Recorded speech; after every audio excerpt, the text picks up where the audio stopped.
아침 말씀. 오늘 본문 말씀은 누가복음 1장 1절에서 10절입니다.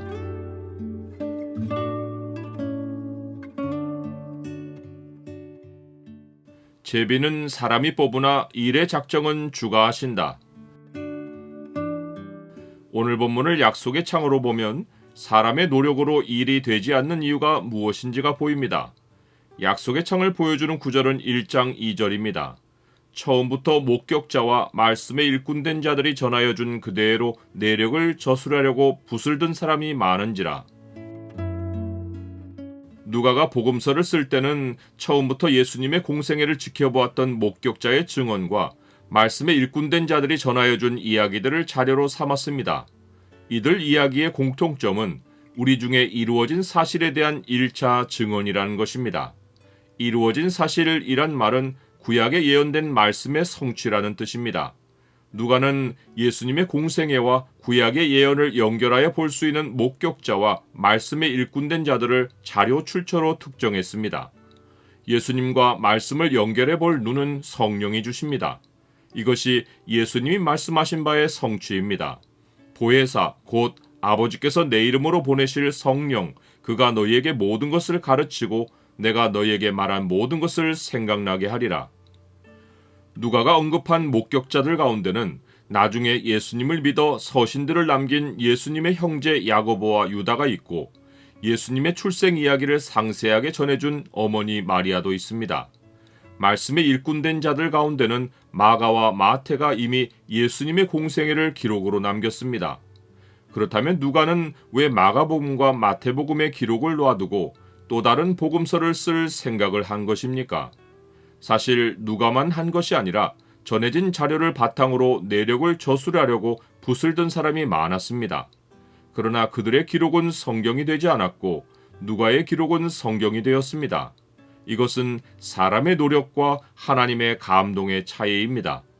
하나님은 누가에게 성령의 감동을 통해 마가복음과 마태복음과는 다른 관점에서 예수님의 공생애를 볼 눈을 열어주어 성경을 남기게 하셨습니다. 특별히 하나님이 누가를 통해 의도하신 것은 복음에 대해 가르침을 받은 그리스도인에게 모든 일을 근원부터 차례대로 논리적으로 정리해 볼 수 있는 복음서를 갖게 해주시는 것입니다. 하나님은 누가복음의 첫 번째 수신자를 데오빌로 각하로 정하셨습니다. 누가복음의 내용이 가난한 자를 중심으로 다루고 있는 것과는 상반됩니다.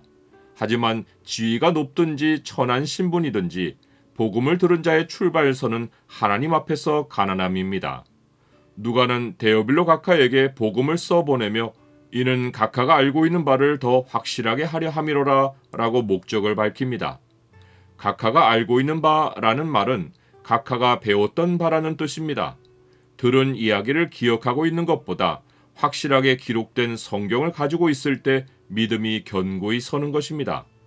그리고 데오빌로는 이방인인데 그에게 구약이 이루어진 사실을 써보내어 배운 것에 확신을 더해주려 한 것은 하나님이 누가복음을 통해서 열방에 흩어진 자기 백성에게 믿음을 주려 하신 것입니다. 누가복음은 유대인과 이방인을 위한 복음서이고 사도행전과 한 묶음을 이루어 성령이 열방을 향해 전해지는 메시지를 담고 있습니다. 누가복음이 우리 중에 이루어진 사실의 첫 사건으로 기록한 것은 세례 요한의 출생입니다. 세례 요한의 부모는 아비아 반열의 제사장인 사가랴와 아론의 자손인 그의 아내 엘리사벳입니다. 엘리사벳은 잉태를 못했고 두 사람은 나이가 많았습니다. 성경은 이 두 사람의 모습을 하나님 앞에 의인으로 묘사합니다.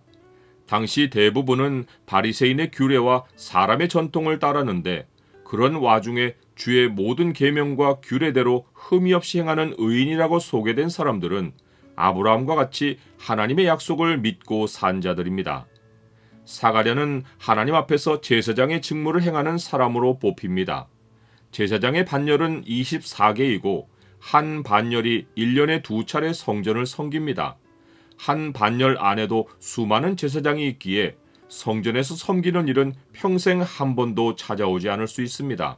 그 일을 사가랴가 맡게 된 것은 하나님이 이루실 놀라운 일 때문입니다.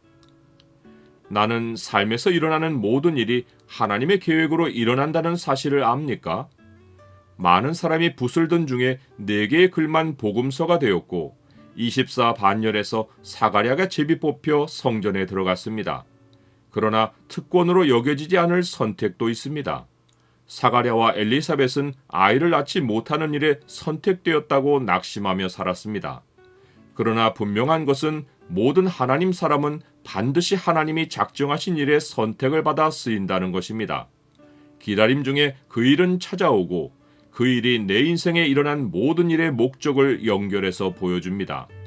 우리는 제비 뽑히는 일에 마음을 둘 것이 아니라 모든 일을 이루시는 하나님께 믿음을 두어야 합니다.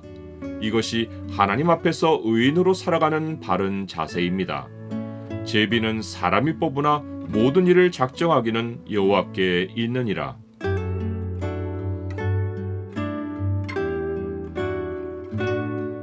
주님, 새로운 한 해가 시작되어 제 삶에 일어날 일을 기대합니다. 특별한 일이 제 삶에 일어나지 않아도 저는 주의 일에 쓰임받고 있음을 확신합니다.